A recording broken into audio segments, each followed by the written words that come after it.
Olá, meus amigos!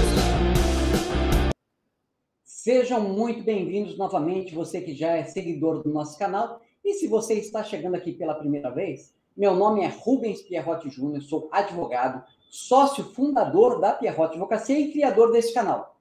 O propósito desse canal é produzir e te entregar conteúdo jurídico, mas de uma maneira simples, descontraída, sem juridiquês. Aqui a gente conversa sobre direito de família, sobre direito das sucessões e principalmente sobre o planejamento patrimonial e sucessório da família. Hoje trazendo mais um assunto, que é a doação com reserva de usufruto e partilha em vida. Você conhece os riscos? Ah, Rubens, mas por que os riscos? Porque vantagem todo mundo te conta, não é verdade? Bom, então aqui a gente vai abordar também os riscos dessa maneira franca, sincera, como também é nossa marca, para que você conheça todos os aspectos do assunto, dessa situação, quando tiver que tomar uma decisão com relação a isso, ok? Lembrando que a Pierrotti Advocacia também está presente em outras mídias sociais, com uma página no Facebook, Pierrotti Advocacia, o @Pierrotti Advocacia lá no Instagram e uma página também no LinkedIn.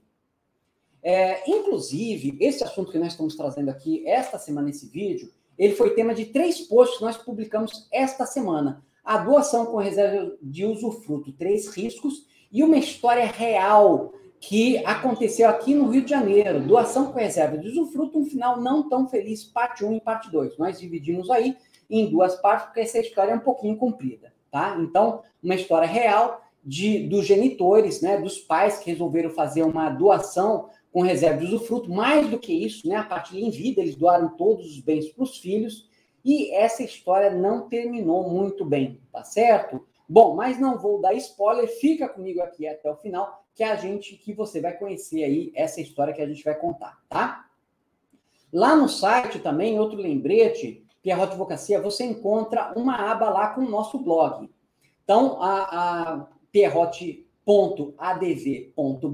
você acessa o nosso site, clica lá na aba do blog e vão aparecer diversos conteúdos sobre esses assuntos, direito de família, direito das sucessões, planejamento patrimonial da família, né? Esse assunto, inclusive, que nós estamos trazendo hoje aqui, partilha em vida, ele já foi tema de um dos nossos artigos. Então, hoje, no momento que eu estou gravando esse vídeo, clicando lá no site, ele aparece aqui logo em cima, como eu destaquei aqui em vermelho.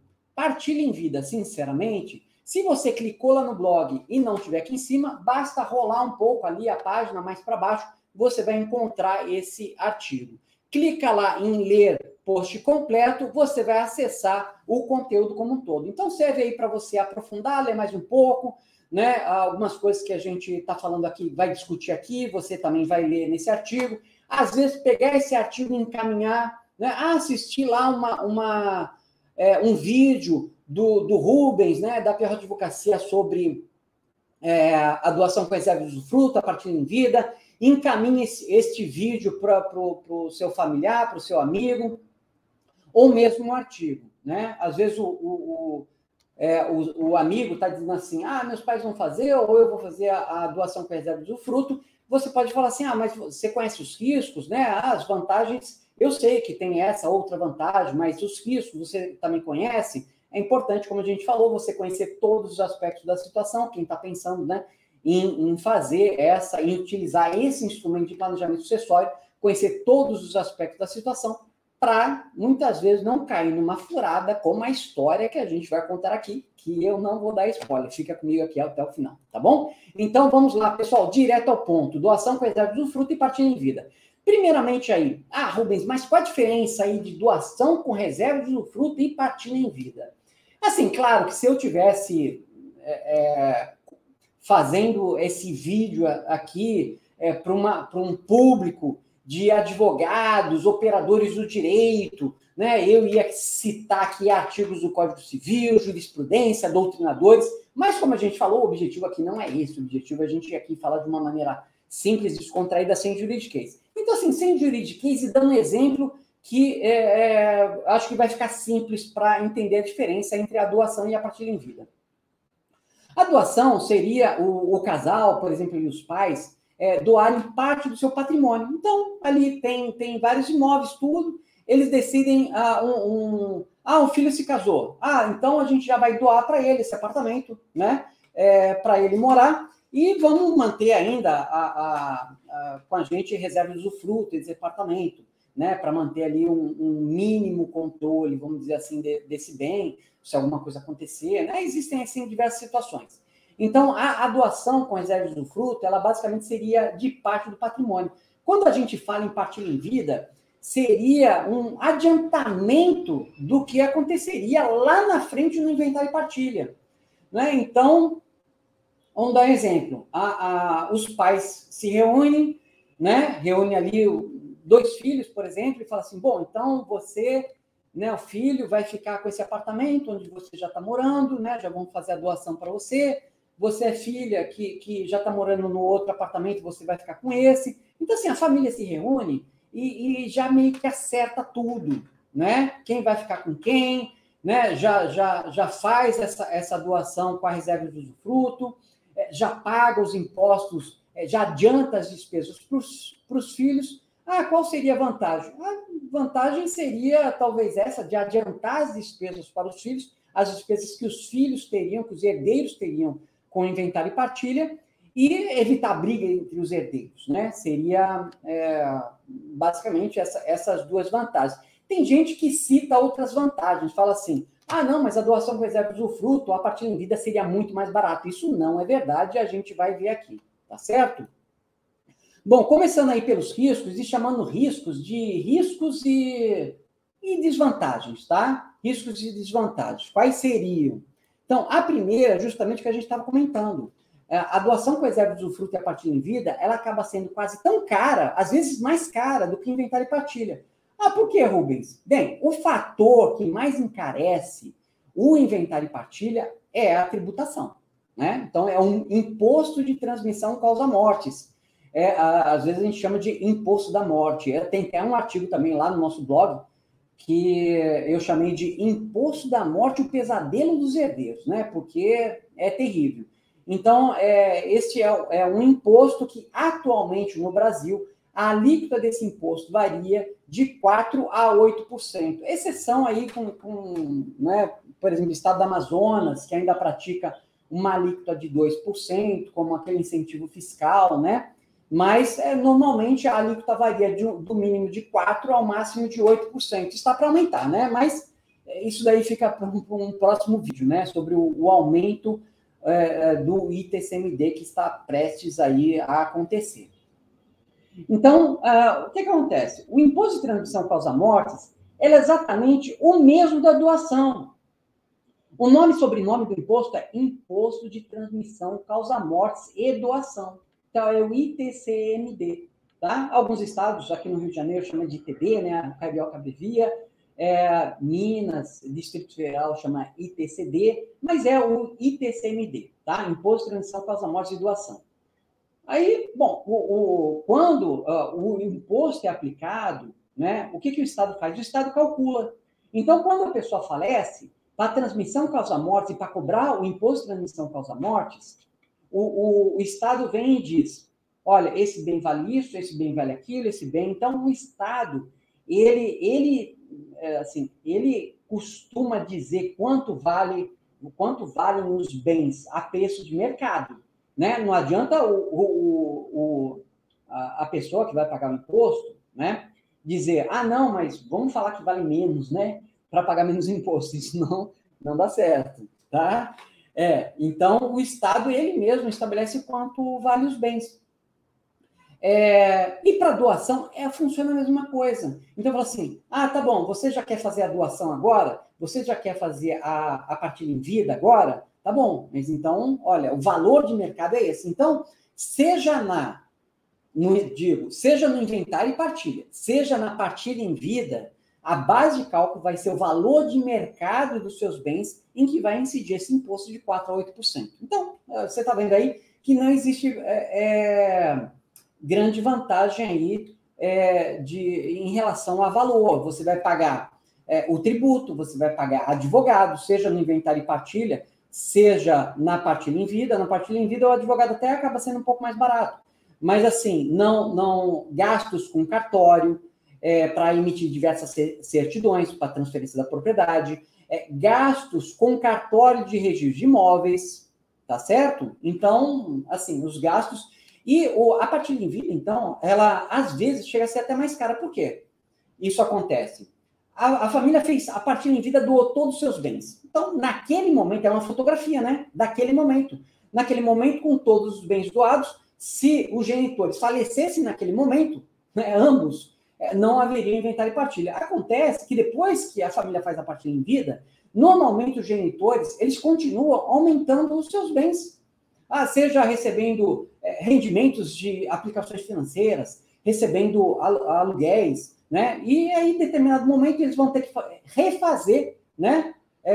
Ou fazer outras partilhas em vida. Então, acaba fazendo sucessivas partilhas em vida. E isso pode tornar até o que seria gasto com inventário e partilha até mais caro, tá? Então, por esse motivo aí, que a partilha em vida e a reserva de usufruto, ela se assemelha em custos ao inventário e partilha.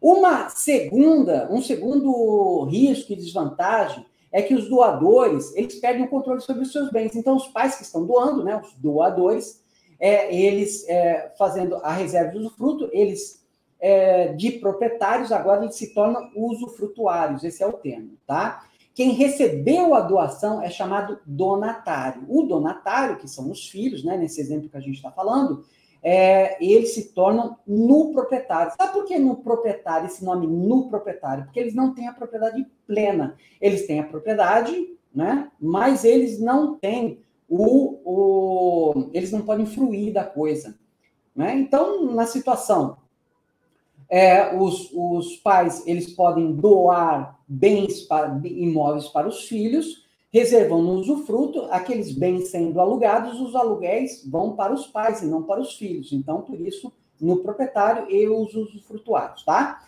Mas, por exemplo, se os doadores dos pais quiserem vender, a gente está morando aqui nessa casa, mas a gente viu uma casa melhor, né? Tá aqui, vamos comprar um apartamento mais próximo, né?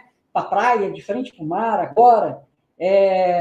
Tá. Né? Para eles venderem esse apartamento, que já foi doado, eles vão ter que pedir permissão para os filhos. Né? Isso é uma situação tranquila? Na maioria das vezes tá? Mas pode não ser, pode criar aí alguma complicação. Né? Às vezes, quando essa doação também é feita por um profissional que não é especializado na área de direito de família, direito de sucessões, podem acontecer complicações adicionais, como eu já vi. Por exemplo, os pais, quando a gente faz a doação com reserva de usufruto, a gente estabelece o seguinte, que quando um dos genitores falece, que tinha um usufruto, o usufruto completo, ele se concentra nas mãos do cônjuge sobrevivente, tá? Por quê? Porque se a gente não escreve essa cláusula, que falecendo dos cônjuges, o usufruto, 100% do usufruto se concentra no cônjuge sobrevivente, o que aconteceria? Seria dado baixa em 50% do usufruto. Então, por exemplo, nesse exemplo que a gente deu do imóvel que está alugado, né? Se não houvesse essa cláusula lá no usufruto, o que aconteceria?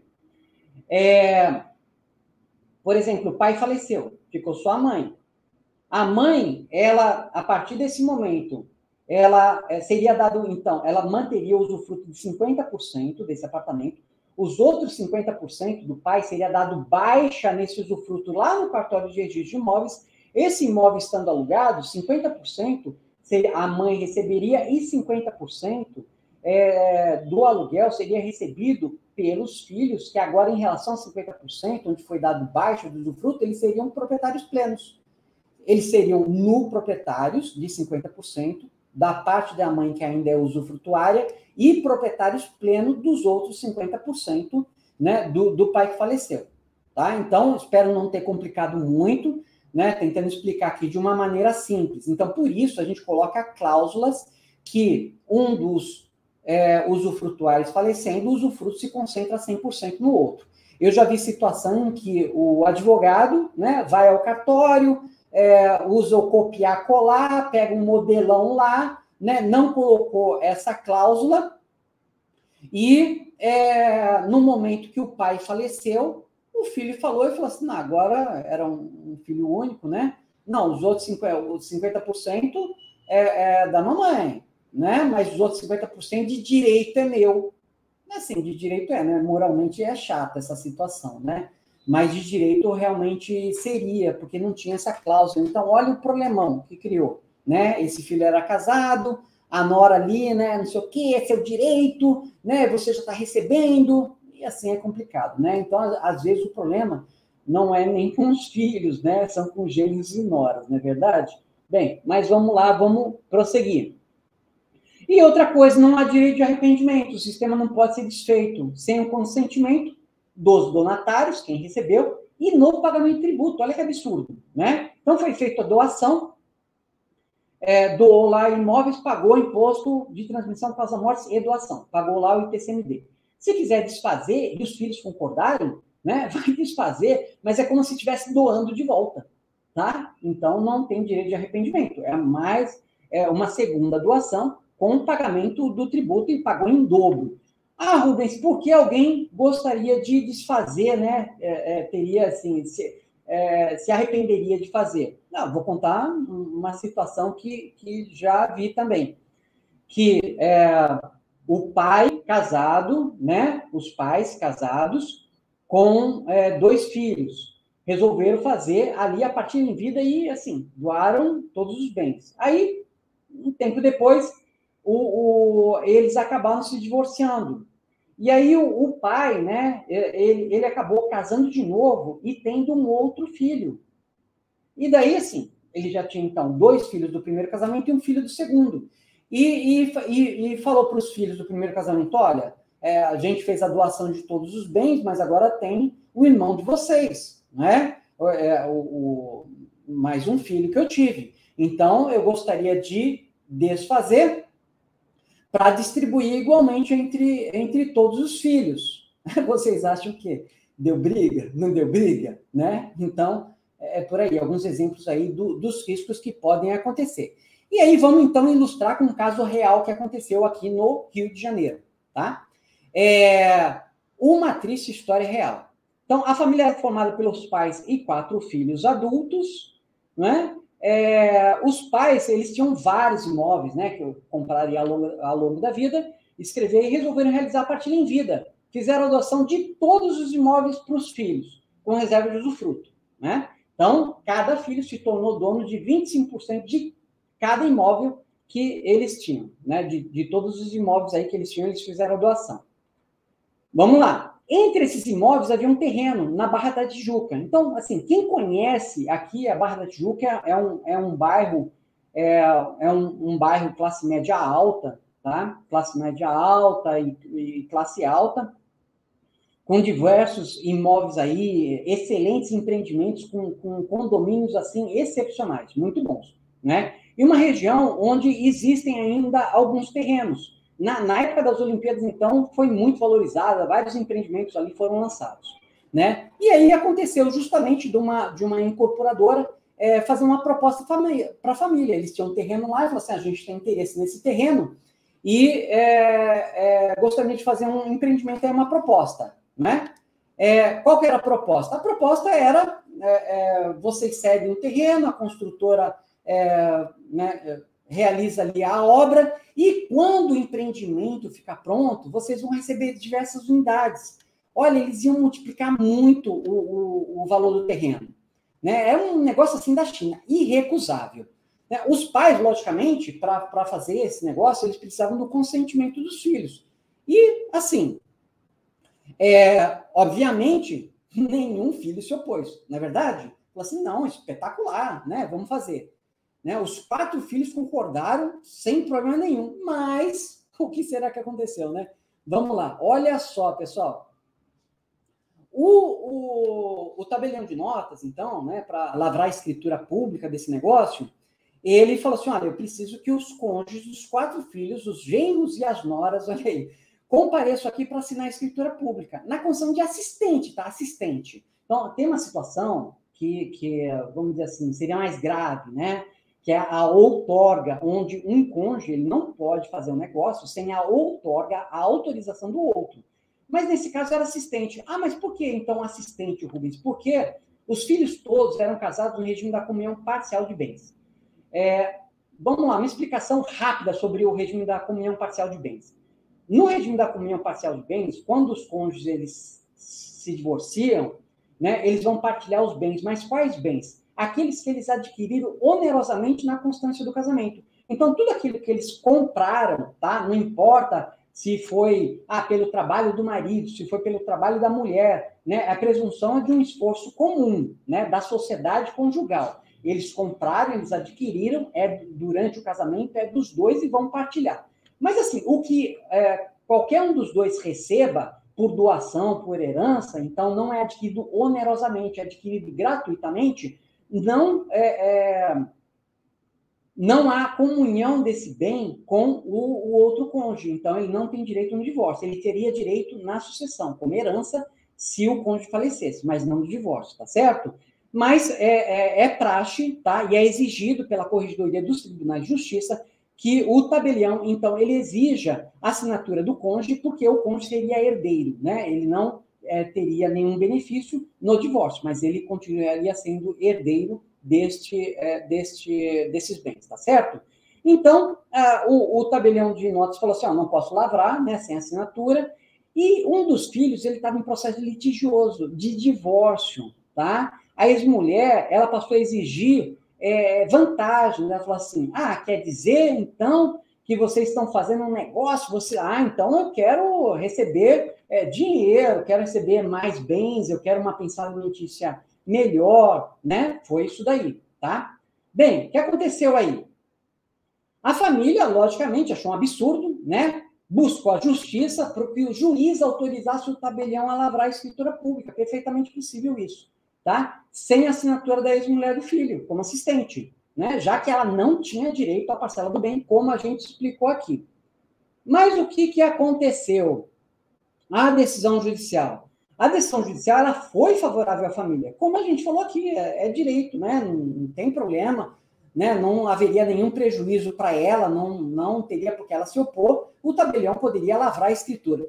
A decisão, só que é justiça, né? Demorou para sair. E o que aconteceu? A incorporadora desistiu do negócio, adquiriu outro terreno na região. A família, assim, perdeu um dinheirão. Então, assim, só para a gente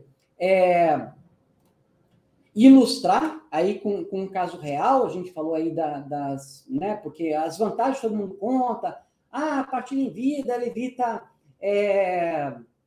briga entre os herdeiros, ela adianta, né, o inventário e partilha, não vai precisar fazer inventário e partilha lá na frente, né, são as vantagens que você ouve muito, mas preste bastante atenção aí também nessas desvantagens, tá certo? Lembrando aí, né, se você gostou do nosso vídeo, não deixe de dar o seu like, inscreva-se no canal. A gente, como eu falei, produz aqui conteúdo jurídico dessa maneira leve, descontraída, sem juridiquês, falando sobre o direito de família, direito das sucessões e, principalmente, planejamento patrimonial sucessório da família. O vídeo de hoje, então, foi sobre a doação com reserva de usufruto vitalício e partilha em vida. Você conhece os riscos? Foi o nosso vídeo. Você encontra outros vídeos também no nosso canal e vídeos que nós vamos continuar produzindo sobre esse assunto. Bom, eu fico por aqui, então me despeço e até a próxima. Um abraço.